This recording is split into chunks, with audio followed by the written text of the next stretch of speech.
for this session today. Hopefully by the end of it, you will learn more about the fundamentals of University of Pécs, and hopefully it will assist your recruitment efforts. So let me start by sharing my screen.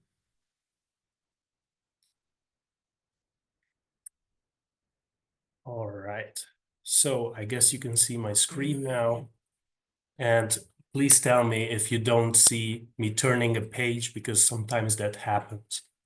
So to start things off, I would like to talk about the location first. University of Pécs is located in the country of Hungary, and Hungary is in East Central Europe, or the middle of Europe, the heart of Europe, as we would like to say it, because it's really well connected for travel. As you can see on the map, it's really close to all the popular touristy destinations, and the students with the Schengen visa, our students, they do love to explore these places in their free time. When it comes to Hungary, Budapest is the capital. It's located at the northern part of the country. And Pécs, the city of Pécs, where our university is located, is down south of the country, around 200 kilometers away from Budapest. So it takes about 2.5 hours to get here with a car, or 3 hours with train. Yeah, the official language is Hungarian. I am told it's one of the most difficult languages in the world. Although as a student, if an international student studies here, they don't have to learn Hungarian necessarily. Although it's always better to know the basics, right, for everyday life, if they go shopping, if they just interact with the locals on everyday terms. But for studying at the University of Pécs, we offer around 100 degree programs fully in English. So Hungarian is not needed. When it comes to part-time jobs, though, it becomes more of an issue, the language barrier, because most of the companies here would require students to speak Hungarian for them to hire them. There are some options, though, but I wouldn't say the variety is really wide when it comes to part-time jobs, so that's important. The capital is Budapest, as I already said it, and yes, one of the oldest European countries, founded in 896.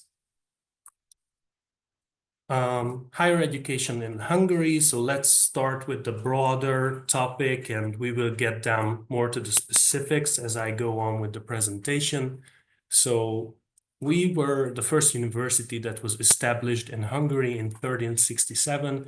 So we have more than 650 years of tradition and history. We apply the Bologna system in Hungary, which means that we offer bachelor, master, and doctoral level degree programs. As you can see, a bachelor's program is 3-4 years, a master's degree is 1 or 2 years long, and a doctorate course is 2 + 2. We also have undivided master degree programs, which is basically a bachelor's degree program and a master's degree program put together.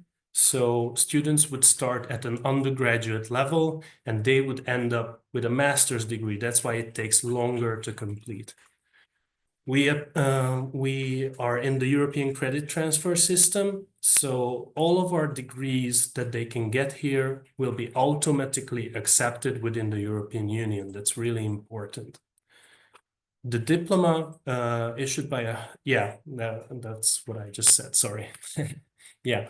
Higher education in Hungary.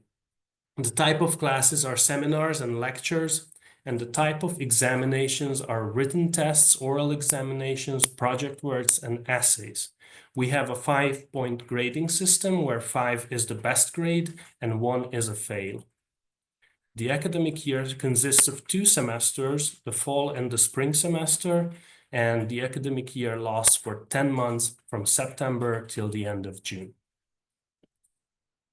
So let's talk about the city of Pécs a little bit. As I already said, it's around 200 kilometers away from Budapest, the capital. It's a very old but beautiful historic city with all the great architecture. On these pictures, you can see our main square, for example, in the left corner and the upper right corner. And there's a mosque there from the Turkish occupational times. So it's really historic. You can see the architecture. And the mosque actually functions as a Christian church today. So we always say Pécs has always been really multicultural, multi-religious, and multi-ethnical. It's and it shows basically everywhere in the city. Yeah, the city is not that big. We have around 150,000 people living here, and we usually say that it's a university city because out of those 150,000 people, 24,000 are actually our students. It's not a typical campus university like an American style where you have everyone or everything at the same place. We have the faculties spread out all around the city, but it's really easy to get around. We have great public transportations, and since the city size is not that big, it's easy to get from one point of the city to the other end. I would say in about half an hour, you can get anywhere within Pécs with public transportation. So it's really good. Public safety is also really great when it comes to the city. So parents basically don't have to be afraid if they let their children study here. So that's also really important. Depending on the students' needs, and what they expect and where they come from, it can be a disadvantage and an advantage as well. If someone comes from a big city where 10 million people live, then it's going to be strange for them to live in a city of 150,000 people. But many of the students that I know say that it's an advantage actually because it's not too big, it's not too small. There's always something happening, like there are musical festivals, there's a light festival that we have, there are many cultural facilities that they can visit, and there are a lot of fun things to do all year round, basically. And if someone really misses the big city buzz, then they can always go to Budapest for the weekend, and spend time there and get back to their studies during the week. So,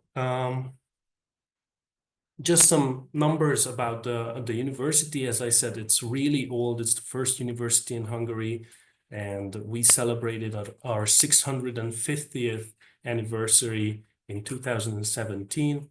The data on my slide is a bit old. So as I said, we have 24,000 students right now enrolled, and they are from 139 sending countries right now. So pretty much all over the world. I would say this is also really good because pretty much if someone wants to study here, then they would definitely have someone from their country or at least in the region, already studying here. So everybody finds their own people. And also at the same time, since there are so many countries, they can really get to know other cultures as well. So out of those 24,000 students, 20% are international students. So that means currently 5,500 of them are internationals. We have 40 years of experience in international education. So it all started in 1984 with the medical school. That's when the first English taught program started. And it's been growing ever since because we have 10 faculties. All of them have English taught programs, 29 of our own clinics. So that also increased, and 8 dormitories in the residential area of Pécs. Some more numbers. So we are ranked among the top 3 Hungarian universities, and we also belong to the leading 2.5% of international higher education institutions worldwide, according to the QS World University Rankings. We have some honored doctors, some famous people, as you can see, but what's more important is the international accreditations that we hold. So business administration, architecture, and the medical school is also part of the Medical Board of California and the World Federation for Medical Education. As I said, we have 10 faculties, and I would like to just highlight some of the most popular programs that we have on these faculties. So Faculty of Business would have Business Administration and Management. The Faculty of Health Sciences has a very popular nursing program, dietetics also. We have the Faculty of Music and Visual Arts, where students can find more traditional instrument programs like violin, piano, or they can find classical singing and choir conducting. We have the Faculty of Cultural Sciences, Education and Regional Development, which would be teaching, and then Faculty of Humanities and Social Sciences, which is, well, the most popular ones are international relations, I would say, psychology, and social work and social policy. The Faculty of Sciences has these pure science programs with physics, mathematics, biology, history, and also computer science, which is very, very popular, probably the most popular one. We have the Faculty of Engineering and Information Technology, obviously the engineering programs like civil engineering, electrical engineering, architectural engineering, and we also have an architecture OTM, which is a one-tier master program. So as I just explained, they would start the program at an undergrad level and they would end up with a master's degree, but it takes longer to complete. Then we have the Faculty of Law. Unfortunately, at the Faculty of Law, we only have a doctoral program, so no undergrad or master's program. And then we have the medical school and the Faculty of Pharmacy, where general medicine is the most popular. Then we have dentistry. We also have pharmacy, OTM, and biotechnology. All right. So these are just some pictures of the infrastructure. We have, as you can see, it's old buildings with beautiful architecture and modern infrastructure as well. It's kind of a mixture of the two. So on the left upper side, you can see the entrance of the Faculty of Humanities. Then on the right side, you can see a pretty brand new building that was just built in the last couple of years for dentistry. Then we have a chemistry lab in the lower left corner. Then the next picture with the big green garden area is basically the new building wing for the medical school. So that's also brand new infrastructure for them with more lab space, with more auditoriums where they can study and study spaces as well. And then we have the Faculty of Engineering and Information Technology next to it. And the last picture is basically a rehearsal at the Faculty of Music and Visual Arts.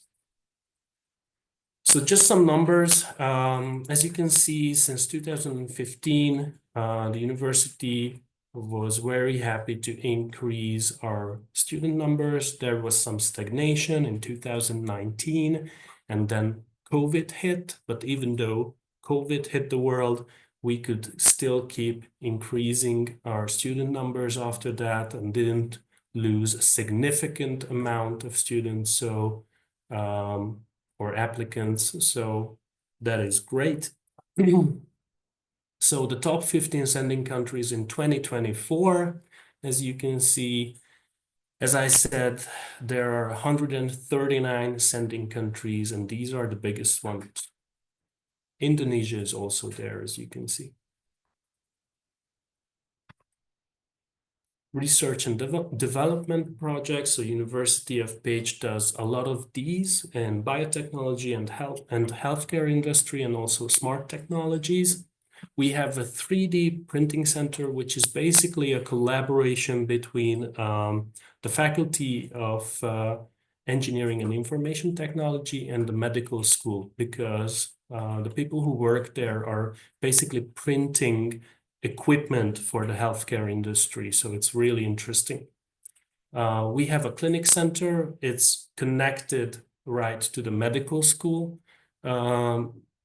And all the clinics in Pécs are available basically for the students. So when they do their clinical rotations, medical students, or their practice, it's really convenient. The 400 bed clinic center, the biggest one, is actually right across the medical faculty. So the big garden that you just saw on the previous pictures, one side is the medical school, the other side is the big clinic.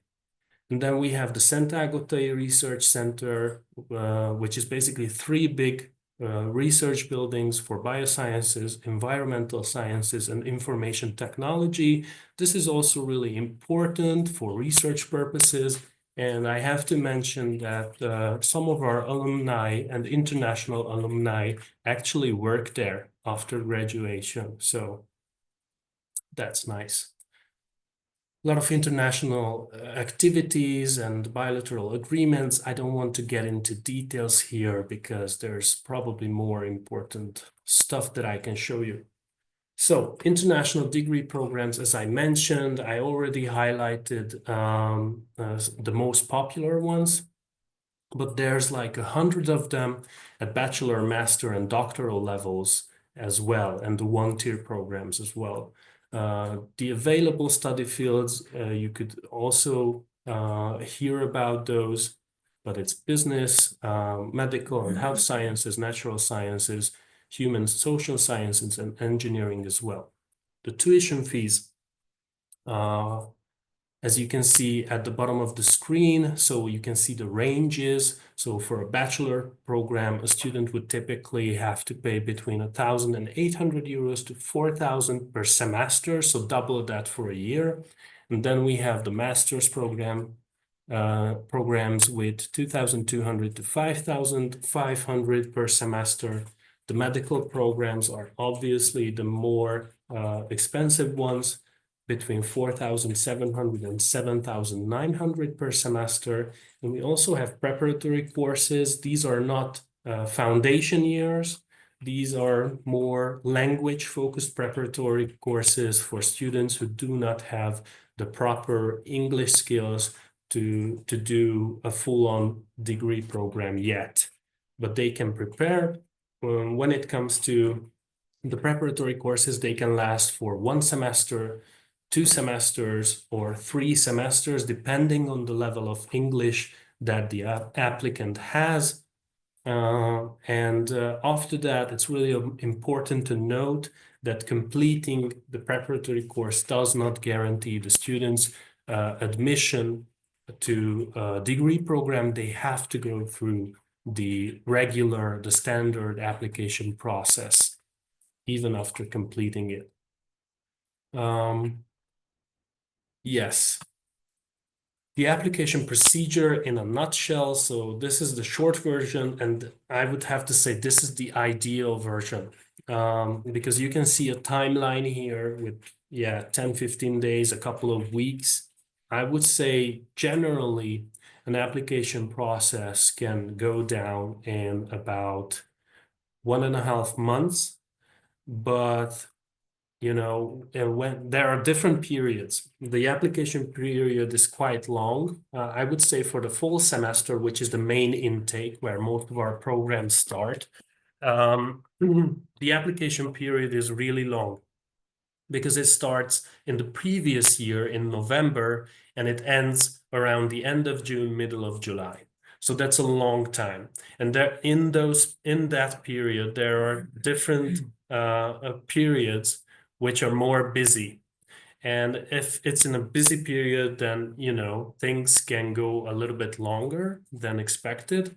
But generally, I would say an application can be done in 1.5 months. So it starts by submitting the application. Then an application fee payment basically starts an evaluation process with the faculty, where they look through the documents of the applicant and they will tell them, or the agent, if the applicant is eligible to continue the application. And if they are, they will be invited for a Skype interview where basically they will be asked about their general motivation. They will also assess their communicational skills, and they might ask questions regarding the subjects that are related to the program of their choosing. So basically, if someone applies for medical school, then they might ask questions in biology or chemistry, Then if the interview is successful, then comes the application fee payment. And once that is paid, a letter of acceptance will be issued by the faculty, which is the single most important document when it comes to visa application. So that's what they need. The application procedure can be slightly different from faculty to faculty.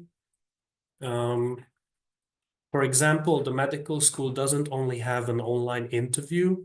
That's the general approach, but the medical school also has a written online exam, their very own entrance exam. So that is basically 100 multiple choice questions in the topics of biology, chemistry, general English, and medical English.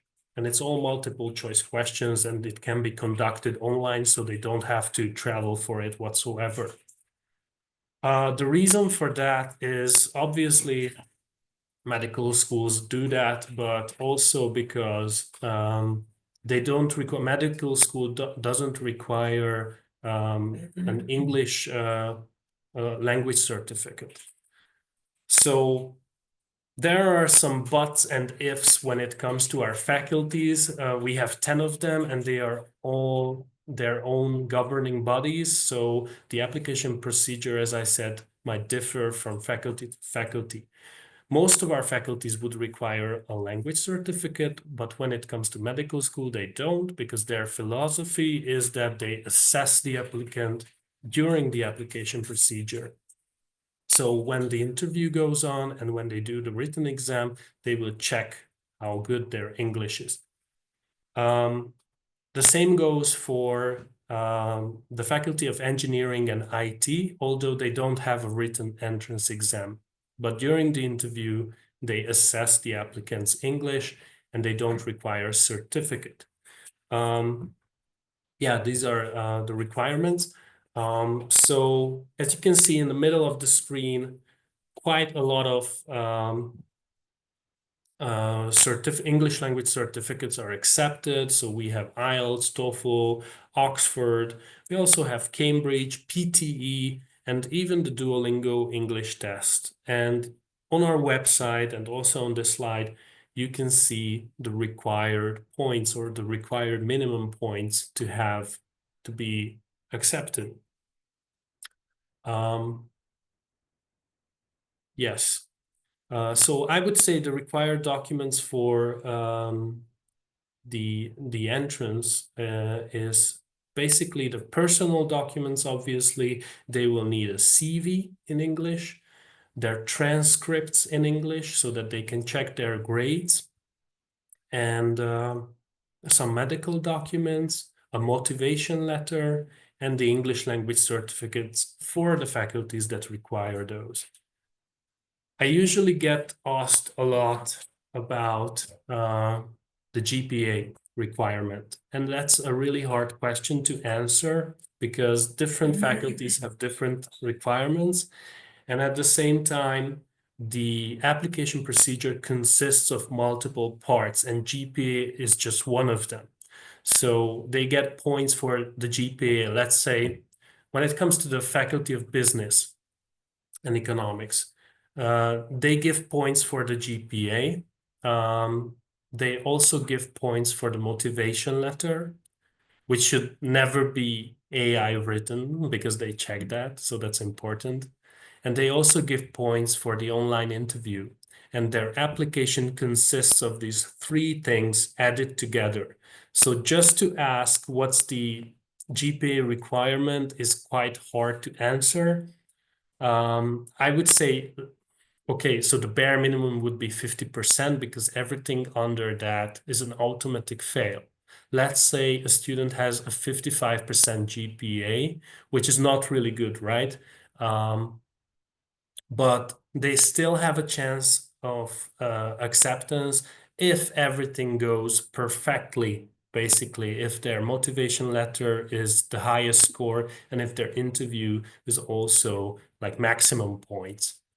So that's how it works. That's why it's really hard to answer this question. When it comes to the medical school, they don't really look at GPA. That's also really important. They say that all that matters is the entrance exam, how they perform during the entrance exam. I already pretty much touched upon this. So yeah, it's basic discussion about their background, motivation, strengths and weaknesses, questions like, why did you choose this university? How did you find it? Why do you want to become what you want to become? Why do you think you are the best candidate for us to pick? So questions like this can pop up on these interviews. And also, as I said, questions regarding to the subjects that are closely related to the program that they chose. So employability is also a really important thing, and I apologize for not having more up-to-date data regarding this, but according to data from 2021, around 80% of our respondents found a job immediately after graduation or within a couple of weeks. So just short term after graduation, it doesn't mean that all the other people who didn't fill out this survey or didn't respond or didn't get a job in the first couple of weeks didn't end up getting a job. I only know data before 2021, because yeah, that's when we had COVID. COVID was pretty big in 2021. So the data before that is also between 80 and 90%. I don't believe that the data has changed much ever since. I think it's supposed to be between 80 and 90%. What's also really important is graduates can apply for a study to work residence permit after their graduation. So that allows them to stay in the country for 9 months after graduation. And in those 9 months, they have to find a job or start a business on their own. That's really good.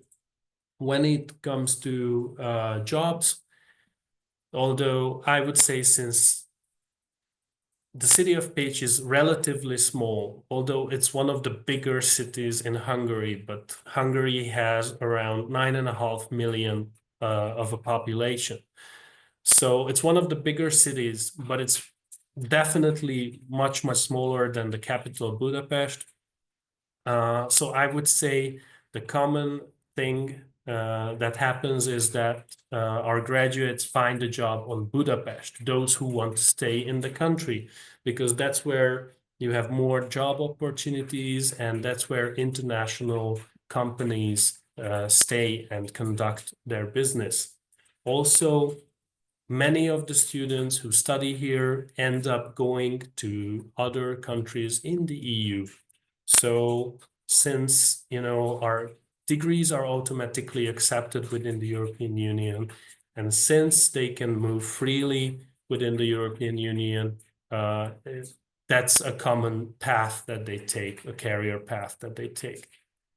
Also, many students go back home with their degrees.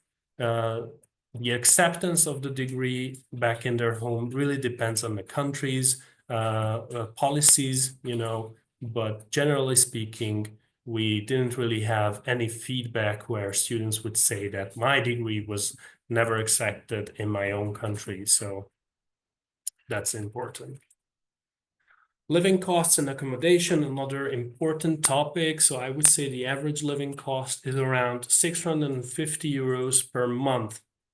And that includes accommodation, some entertainment spendings, transportation, and food as well. So 650 people usually get by really comfortably, although it really depends on the personal needs of a student, right? Many students can spend much more money than that, and many students actually spend less than that, so that's just an average. Dormitory placement for almost every international freshman costs around 180 or 200 euros per month. I say almost, and I want to highlight almost every international freshman because we have limited dormitory spaces, although we can accommodate a lot of the freshmen, but we have to prioritize people who come from visa obligated countries. Yeah, we're not going to have a problem because of that here, but it's just that people who travel freely without a visa to Hungary, they probably will not get a dormitory place, but everyone else will be guaranteed to have a dormitory spot for their first academic year. That is because there are always buts and ifs. That is for most students, except for the medical school, because medical school students tend to be more wealthy, and just because of the limited spaces that we had, it was decided that they have a strict quote. So not everyone at the medical school will get a dormitory place, but just some of them. Yeah. A fully furnished rented flat for two-person starts from around 450 euros, including utilities. And I say start from that because, when it comes to flats, obviously it's going to be a bit more expensive, and the sky is the limit, depending on the location of the flat and depending how well furnished it is, how new it is. So it can get pretty expensive, but if they pay 450 for a flat and there's two people living there, then they also share the costs. So it's not that bad. Also, many students make the mistake of searching for flats like in the close vicinity of the faculties, which can be more expensive because they are generally in the city center or the more, populated areas of the city, while the outskirts or the outer districts of the city also offer accommodation. They are generally much cheaper. And as I said, when you come to Pécs, it's easy to get around. You can get pretty much anywhere in half an hour. So I always suggest them to look for something further away because commuting to the faculties doesn't really take much of their time in a day here. So just a few pictures about the dormitories. The dormitories offer shared accommodation. So that means that anyone who goes to the dormitory will have one roommate. So it's 2 beds a room. And as I said, it's around 200 euros a month, but it's quite a full service because students get weekly cleaning, change of sheets every 2 weeks. Wi-Fi is free. Laundry is pretty much free. And yeah, these dormitories are usually well located, so easy to get to the faculties from the dormitories.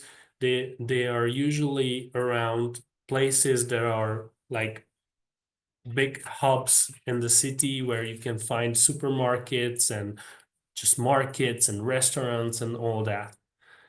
So that's important. Student services. So just a couple of words about the student services. Some of the student services that we offer, I would highlight the international student ambassadors. I think it's the best thing that we can have. And I really advise you to use this as a tool for your recruitment because it helps building trust with the applicants. So international student ambassadors are basically our current students studying at the University of Pécs, and students can chat with them online and they can get their own experience. You know, they can ask them anything.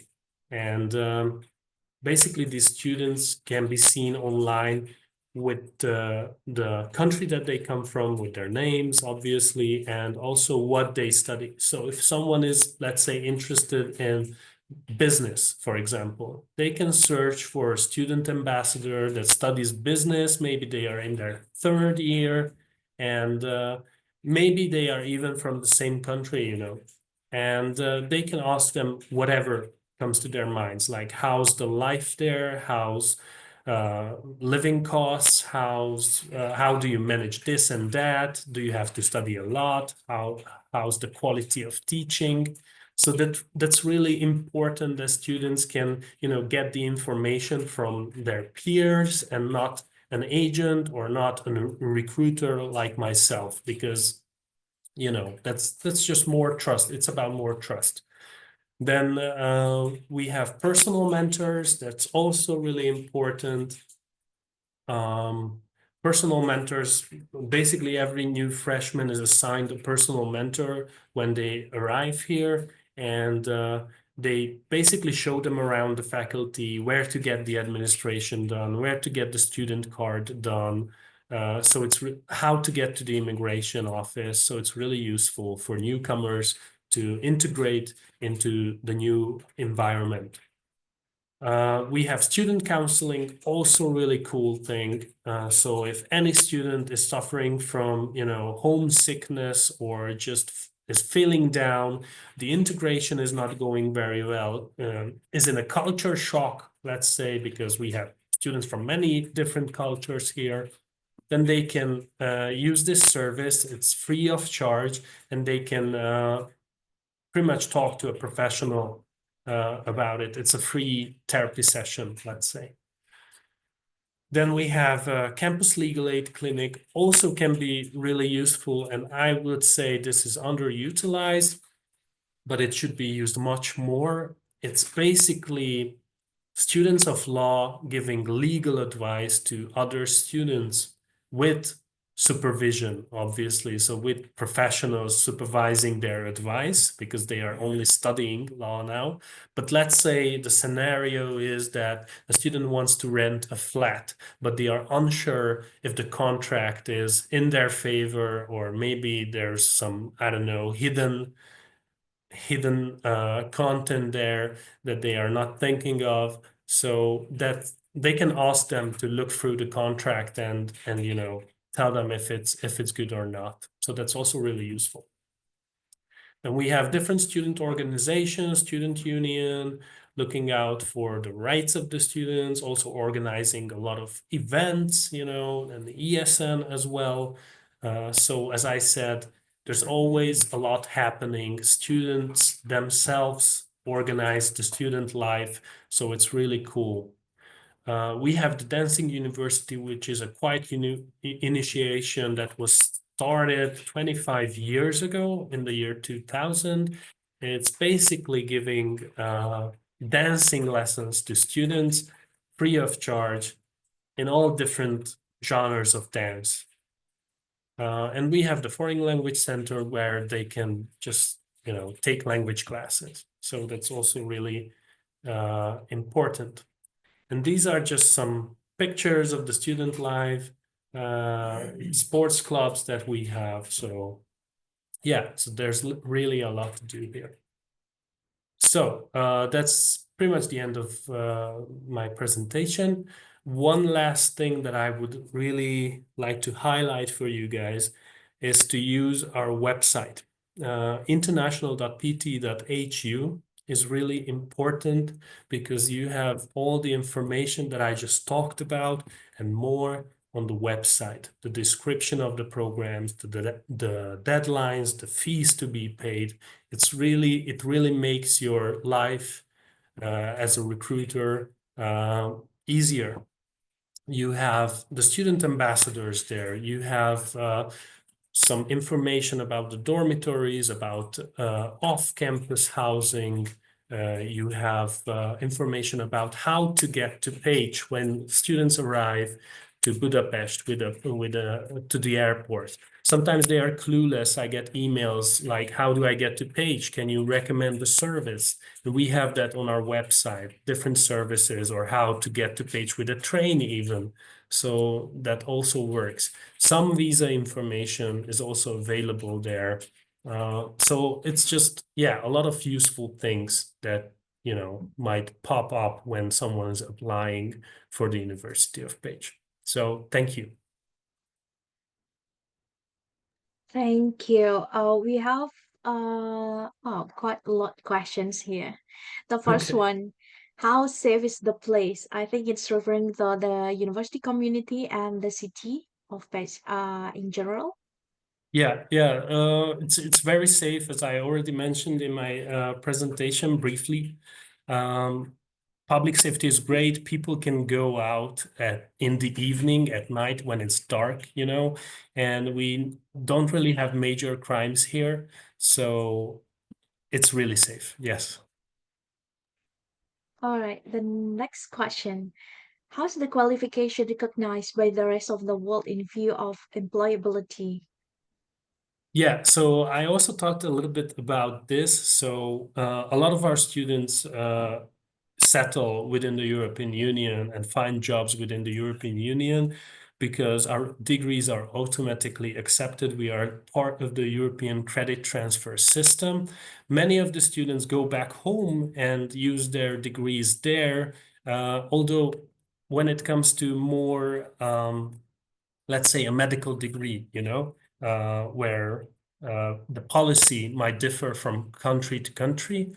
It can be a bit more difficult depending on the country. I'm not saying it's difficult because we have many students going home using their medical degrees, but it really depends how the government treats international degrees. For example, we are part of the Medical Board of California. Our medical program is really well accredited, really well recognized. But when students want to go back to the US to use their degrees there, they will have to take an exam to validate their degrees Mm, there. But it's not just for Hungary, it's not just for our university, it's for anyone taking, a degree from outside the US. yeah. So it really depends on the policy there.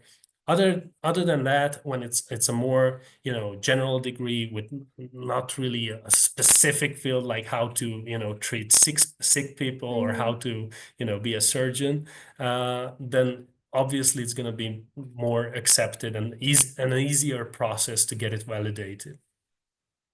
All right. I think it's still a follow-up question from the previous question. The student can be accepted from master in the USA, UK, Australia, and Canada. Sorry, what was the beginning of it? Like, If the students take bachelor degree at Pécs, will the student be accepted for master in the US, UK, Canada, or even yeah, Australia?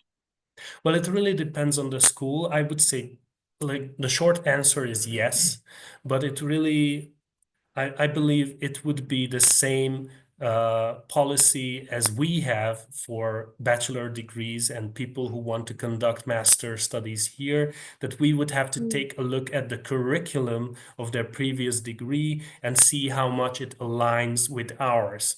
And if it aligns well, then no problem, they will be accepted. If it doesn't align so well, if there are some key subjects that are missing, then they would have to take up extra subjects, but we do offer that. So let's say someone applies for business, but they miss a few, like, I don't know, macroeconomics, for example, then they would have to take up macroeconomics as an extra subject in the semester. So that's how it works. Oh, nice question. Um, will there be a free language course provided by the school to learn the language. I think the Hungarian language. The Hungarian language, I'm not sure if there are free courses, but there's definitely an option to take up Hungarian, yes. And as I said, it's always good to learn some Hungarian be Yeah. just to be able to interact with the locals more easily, although it's not Mm-hmm. necessary for a student studies here. And Yeah. now I'm gonna say another but medical school students have to learn a bit of Hungarian, basic Hungarian, but it's part of their curriculum. Yeah. Why, you might ask? Because they will have to do their clinical rotations at one of the local Mm-hmm. clinics. And when they have to interact with the locals, asking them, like, where does it hurt? What are the symptoms? How are you feeling? They Mm-hmm. have to be able to say that in Hungarian. But it's part of the curriculum. In their first years, they will learn that. So Cool. Okay, next question. How's the medical services for the student if they fall sick? Is it free or covered by student insurance? Yeah. yeah, Uh, it's covered by student insurance. As I said, a lot of useful stuff is on our website. A part for health insurance is also on our website. So there are options to pick from. all right. Next question. What's the English provincial requirement? I think you've mentioned it before. Uh, your Yes. university can accept Duolingo as well, and some will not require any certification, right? Yeah, yes. So this is also on our website. If someone missed the part where I talked about the English language requirements, a wide variety of English certificates are accepted. You know, IELTS is probably the most popular, but we have TOEFL, Oxford, Cambridge, Mm-hmm. one called PTE, that's quite a new one, I believe, and Duolingo as well. And the different scores that they need are also available, the minimum scores on our website. Um, yeah, so All right. Next question. All classes for all levels will be taught in English. yes, definitely. Yeah. Okay. It's just my curiosity, Shaba. They will be in the same class with domestic students, right? With the Hungarian students. No, they normally not, because Hungarian students would typically apply for a Hungarian thought program. So we have Mm, Hungarian thought programs and we have English thought programs. And I see. sometimes it happens that a Hungarian student would apply for an English thought one because they want to, have a degree in English and they know that they will, Mm-hmm. I don't know, work abroad or something, or they want to work on their English. But typically, Hungarian students apply for Hungarian thought programs and internationals come for the Yeah. English ones. We also have German thought programs at the medical school, but yeah, I believe in your region that would be really rare to Yeah. find someone who wants to study in German. Okay, the next question. Do students need to pass the entrance exam to be eligible for the BSc and MSc programs at your university? Yes, yes. So as I said, medical school has an entrance exam and a written entrance exam that they have to pass, and they also have an online interview that they have to pass. Most of the other faculties only have an online interview, and they also take a look at the motivation letter and the GPA of the applicant. Um, Other extra requirements would be, let's say, for architecture and the arts, the visual arts and music programs, because they require a portfolio, understandably. Like the applicants have to show their interest in the subject, their creative works.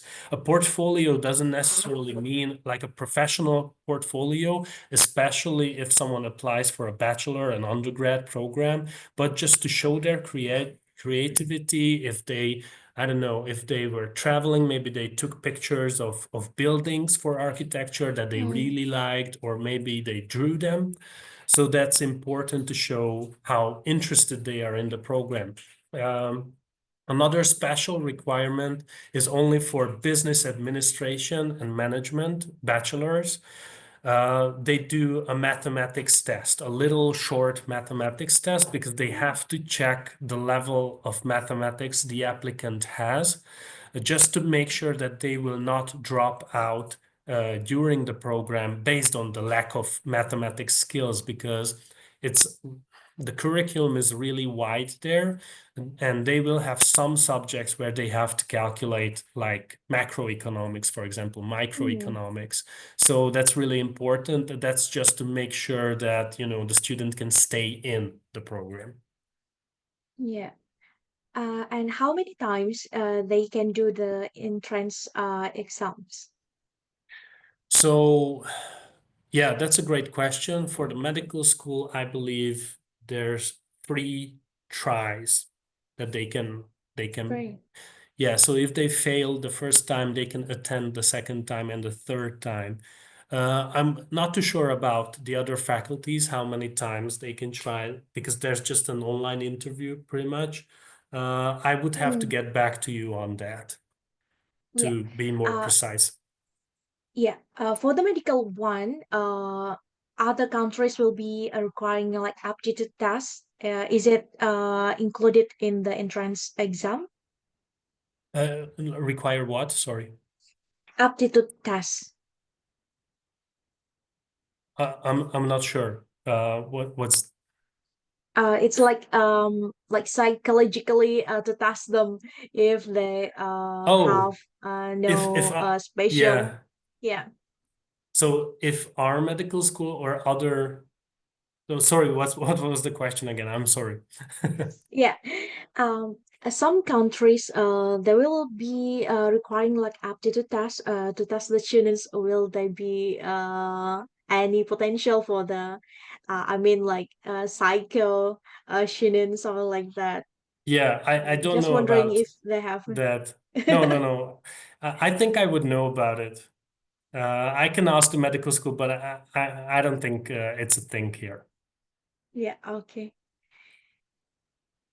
Next question. Do you mean the students will take the online entrance exam and online interview?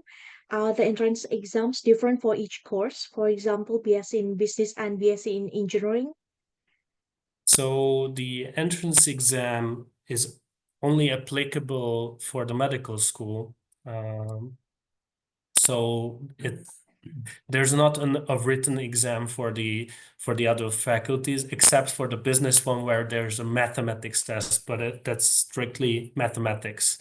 And when it comes to the medical school, it's different every year, but it's medical specified. And Yeah, we have biology in the topics, chemistry in the topics, and the exact topics within biology and chemistry are available on the medical school's website. So like there's a list to prepare for.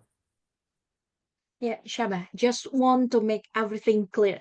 Yeah. For the like interview, that will be for any majors or just some particular majors for the online Like interview.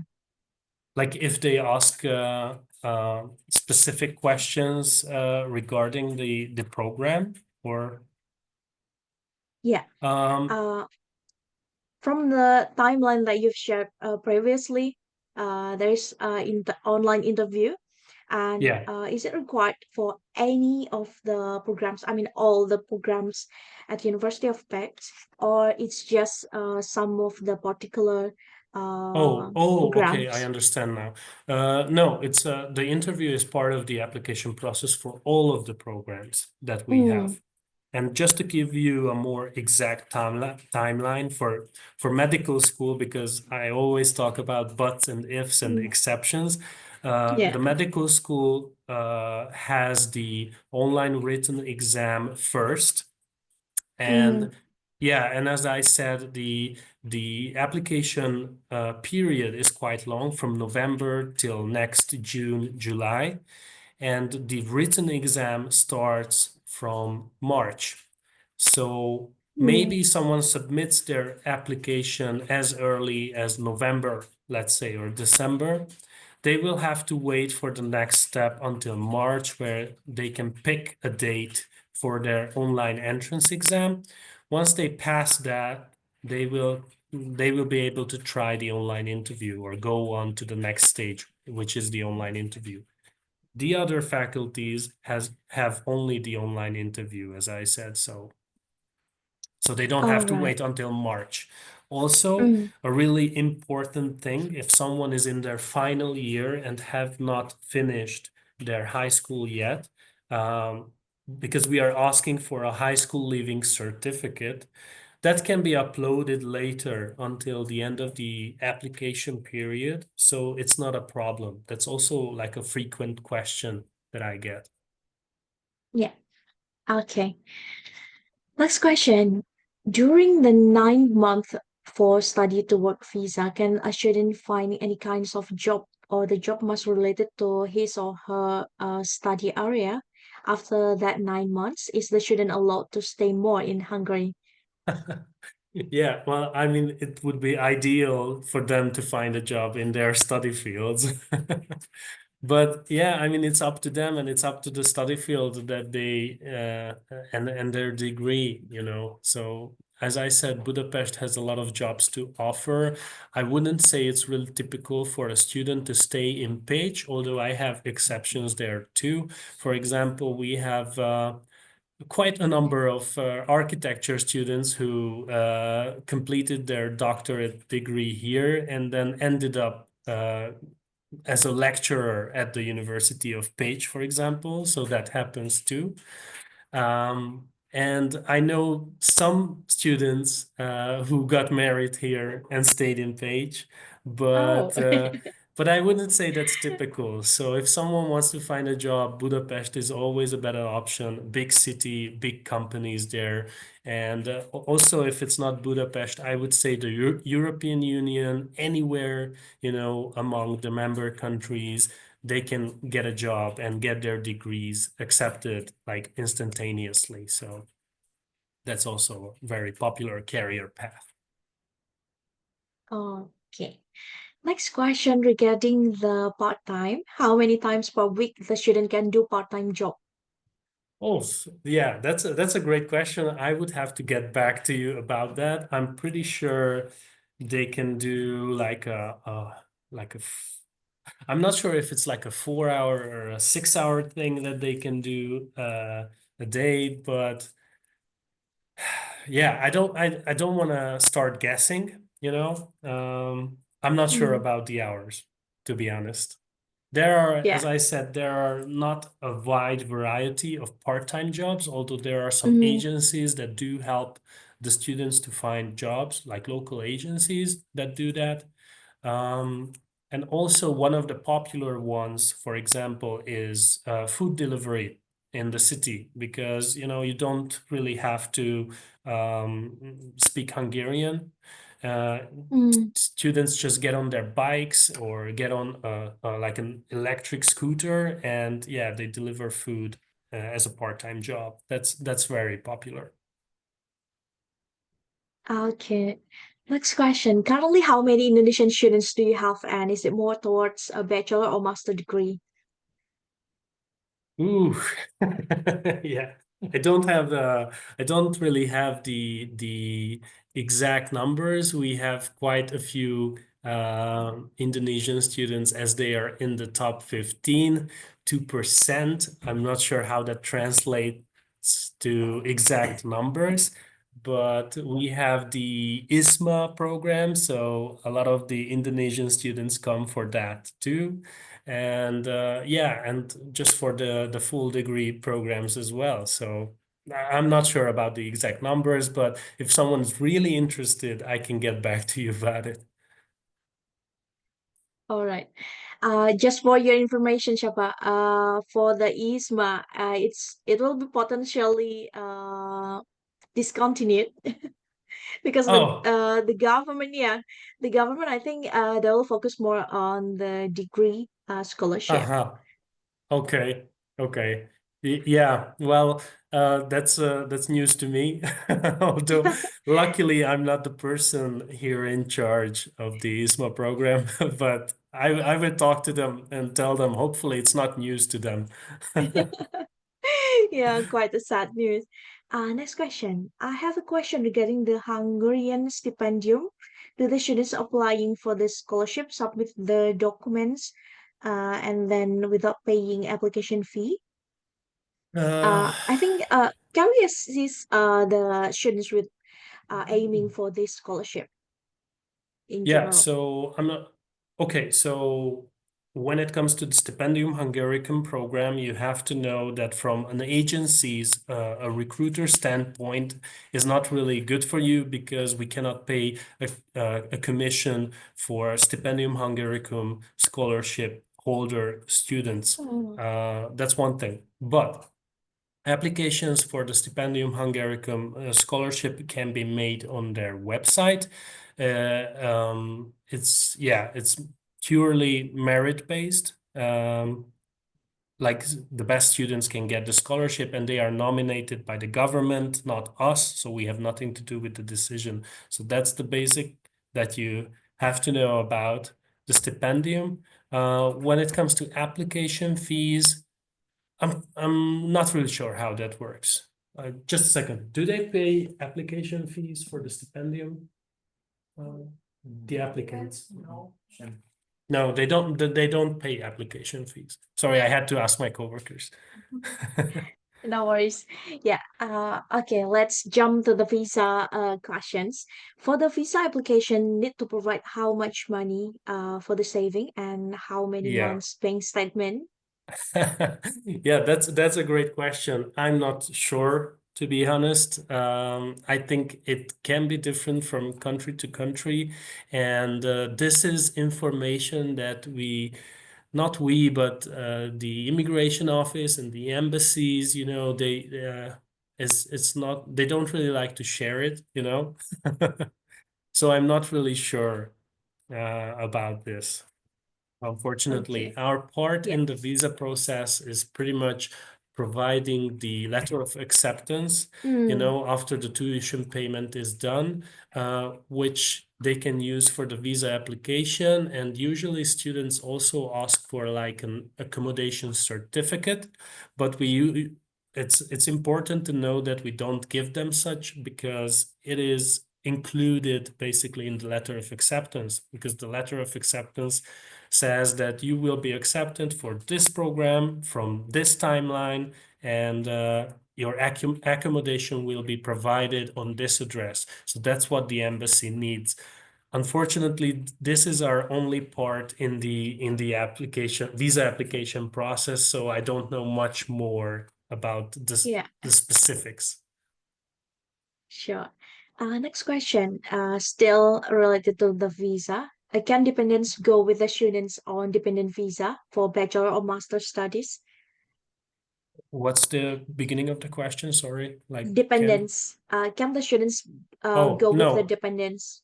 No, they are quite strict about that. Before, a couple of years ago, it might have been possible, but right now, no, it's only the student who studies here. All right, noted with that. Okay. Next question. What's the best selling programs in your university for Southeast Asian? Oh, the best. That's a great question. I would have to look up the data to be exact about that. As I mentioned, a couple of popular programs from each faculty. I would say those are the most popular ones. But you guys tell me, to be honest, what are your applicants or what are your clients interested about? And do we have it? That would be great, though. I think for the Indonesian, I speak from on behalf of the Indonesian students. They're still quite traditional with the business and engineering related programs, and some will Yeah. go for like biomedical science and pharmacy, something like that. That would be great. We are actually looking to increase the number of pharmacy and biotechnology students, but business is also really popular, that's for sure. And engineering, yeah, we don't really have a lack of students in engineering. We have a lot of them. Yeah. Okay. Another most important question, Shaba. Okay. Are there any scholarships offered from University of Pécs? Yeah, so we talked about the Stipendium Hungaricum, which is from an agency standpoint is not really great.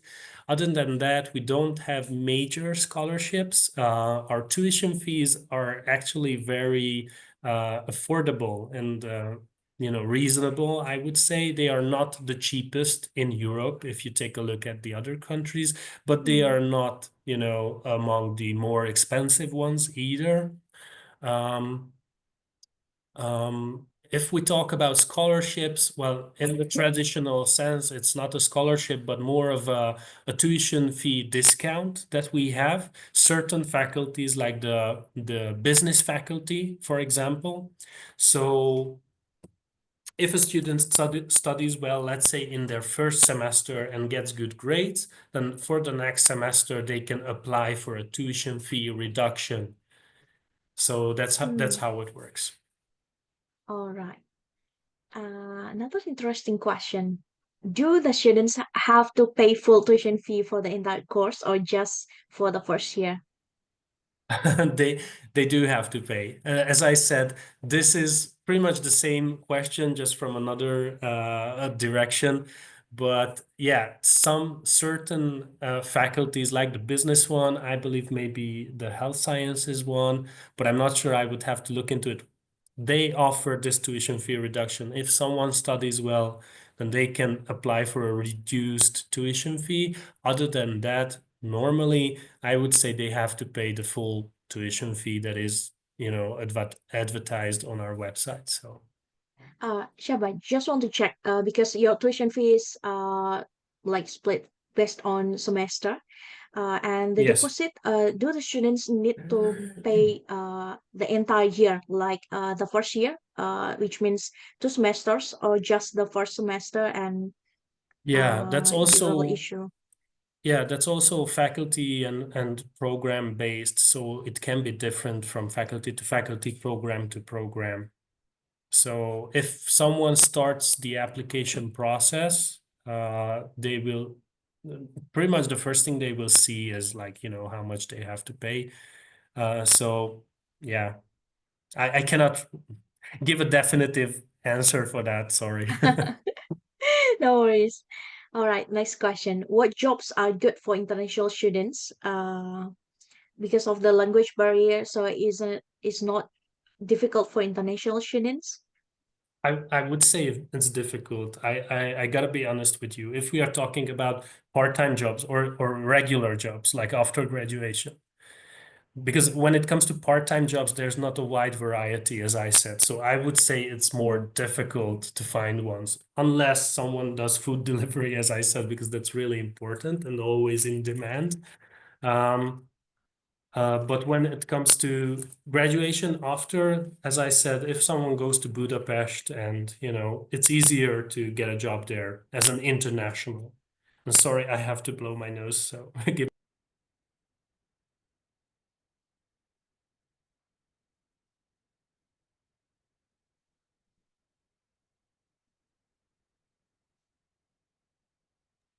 Okay, and we are back. Okay, Shaba. I think this is the last question. Okay, Are there any cases for like international students who stay in the Europe but not in Hungary? Perhaps they will move to Germany or Netherlands. Any cases sure. like that before? Yeah, yeah, many. I would say that's probably the most common one. So more students actually settle somewhere, let's say in Germany whatsoever, than in Hungary. I don't want to say that you know, it's not a popular path to take to settle in Hungary, and it's not an option. I don't want to say it's difficult. It's not. It's just there are so many countries in Europe where they can, you know, go freely and get their degrees accepted. So why not do it, you know? So that's really common to do. Yes. All right, no, with that, I think we already answered all questions. Thank you so much, Shabama, for your time and the presentation. Please do share me the presentation slide because I would like to Sure. share with our agent partners later. Of course, I will send it over. Yeah. Yeah, and thank Okay. you for having me. Sure, sure. It's a pleasure. Thank you so much, everyone, for joining. And see you next webinar. Have a good day. Yeah, Bye. have a good day. Thank you. Bye-bye.